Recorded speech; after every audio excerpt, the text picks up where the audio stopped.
I have done quite a bit since I last filmed, and as you can see, the machine is not put back together fully yet. I don't have everything in it, nothing, some of it's not all cleaned yet, but it is mostly cleaned. A lot of the parts are cleaned, and we're going to be finishing up a few things before I clean the rest of it. So, what I haven't cleaned is the power supply and this rear panel right here, along with the cables. I haven't got to any of the cables, which are just right down there, down in the corner. But the machine so far is turning out really nice. I accidentally scuffed up the top a little bit, so I'll have to try to get rid of that. I don't know what I was doing, but I got some little scuff marks on it. Not too horribly bad, and if they don't come off, that's fine with me. I'm not going to put the whole thing back in the sink again. But I did clean the top cover and the front panels, and I've added the hard drive and the floppy drive, and you can see that everything turned out really nice, especially as far as like the floppy drive goes, and the power button and the speaker assembly. So one thing you're going to want to look out for when you're working with these machines, especially of this type and of this age, I don't know if it necessarily applies to all machines. I know it at least applies to IBM computers, because so far it's happened to this one. I don't think I've ever really had it happen to any of my other ones, though. I think this is probably the only machine that's really ever had a whole lot of problems with this. But the plastic on these older machines tends to crack quite a bit, and I've actually had a few problems with that, and one of them is right here, in fact. If I can push down on that, we'll take this off here. There's the floppy drive, and there's a better look at the hard drive, which, as you guys saw, does work, and that's always a good sign. This right here, this is where I had some plastic problems. Some of the plastic actually ended up cracking, and that's something you want to look out for. I glued this on with epoxy, so it should not come off again, and that was after I cleaned it, so I don't think I'll have any problems with that, but it's something to look out for if you're going to be restoring one of these machines. Just try to keep, everything, if you can, try to not be too rough with it. I wasn't being rough with this one. I know it looks like it, just because those broke. This was simply just trying to snap it back on, though, and it just completely cracked. So, both the little pieces broke. It's actually glued on both sides. There's one, there's the other. And it's not too bad. You can't see it from the inside very much. You can maybe just make some of it out on that side, but really it's not too bad. The only other place that I had something break was in the speaker assembly, and that was actually the holder that held the back of the speaker and the magnet for the speaker.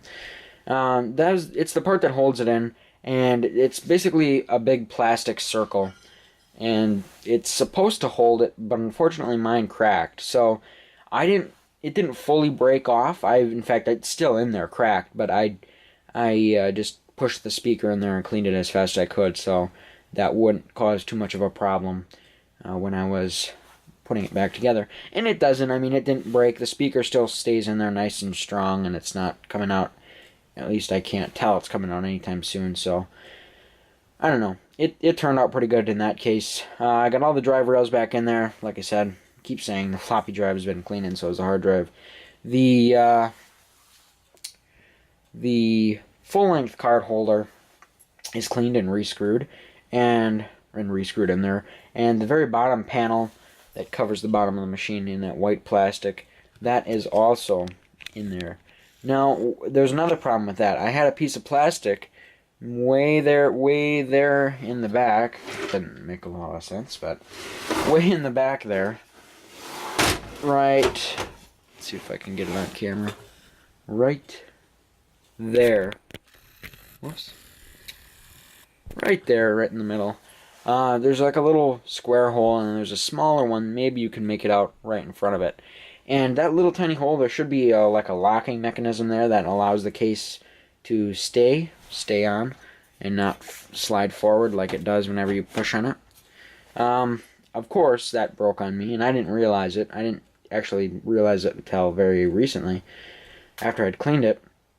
That was an important piece. I at first just thought, well, it's just a little piece of plastic. It's just not going to make a huge difference. But it is going to make a huge difference now, because there's nothing holding the bottom on it except for this one screw right over there that'll go through the screw hole. This one right there.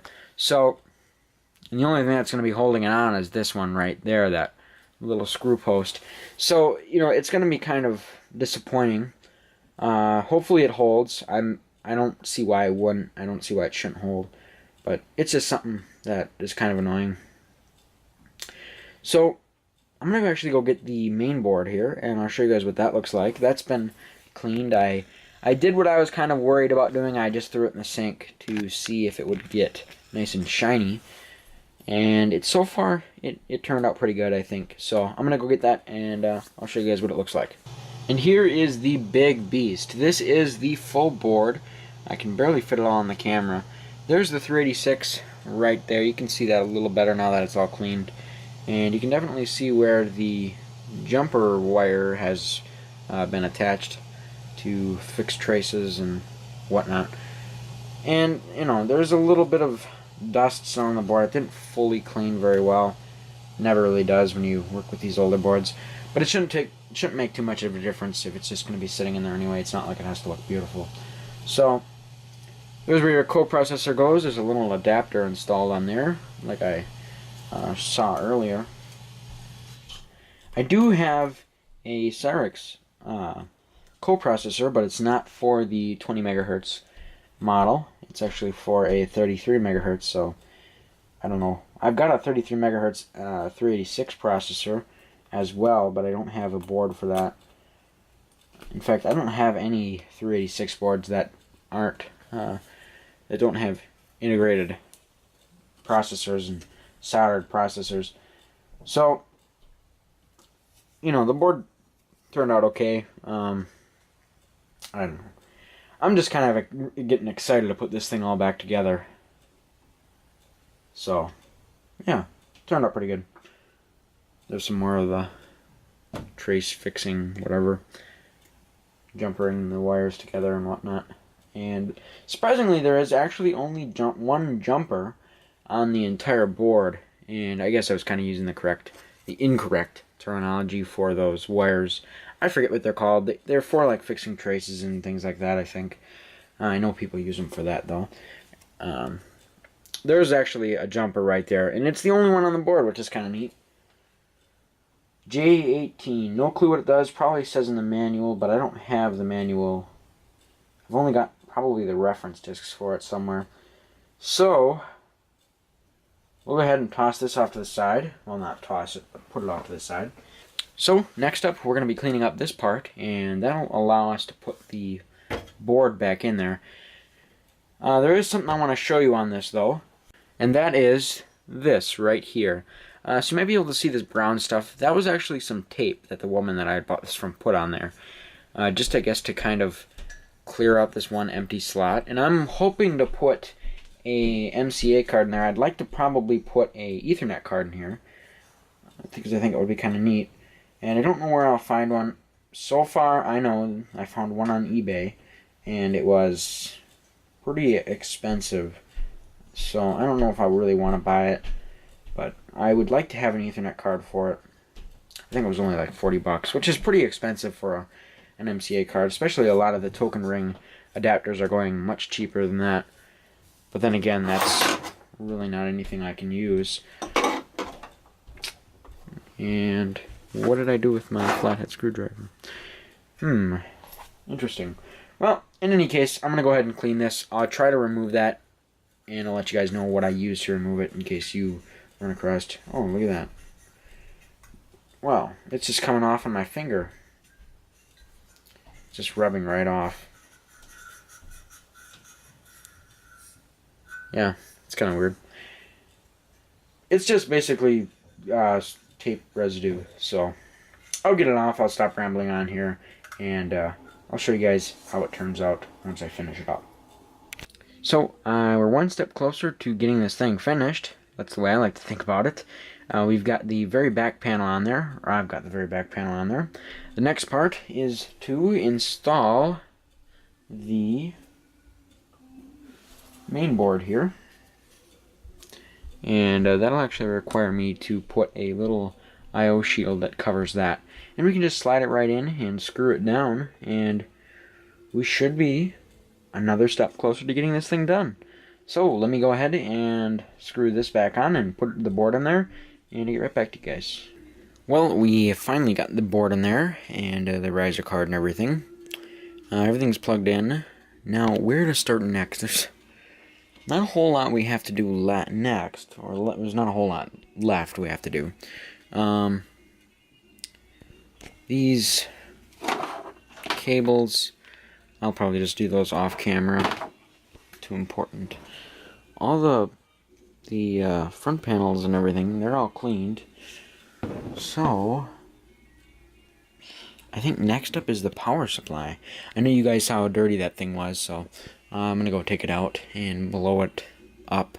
No, that didn't sound right. I'm going to blow it out and get it all nice and clean, and we'll put it back in the machine and fire it up, see if she works. Alright, so it has been a few days since I last recorded anything, and I've been mainly working on this guy right here. This is the weird power supply. Most computer power supplies are pretty easy to take apart. This, on the other hand, is completely different. So I wasn't able to fully take it apart. However, I was able to remove most of it to get access to everything, and I blew it out with the air compressor. And the fan I cleaned individually, and so did I as the power plug. And some of the metal pieces I was able to clean along with these screws. I just rinsed them under water because they were a little dusty. So it all went back together pretty well. I'm sure it'll work. I didn't notice any bulging caps, blown caps, leaking caps, anything like that. Didn't notice any burnt resistors, anything like that. No cracked caps or split filters or anything. I didn't notice anything like that, like some of the Apple IIs I think have problems with. So it actually looks a lot better than I thought it would. The fan turned out really nice. The grill turned out good. I'll turn it so you guys can see it a little better. It looks really nice. I'm pretty happy with how it turned out. Now all I've got to do is put it in the system, and I've got to clean off some other parts. Just a very few. There's some scuffs that appeared, so I'm just going to try to get them off. And if they don't come off, that's fine. If they do, that's even better yet. So I'm going to go ahead and do that, and I'll get right back to you guys with the completed machine, and we'll go ahead and turn it on and see if she still works. Cross your fingers. I think it will.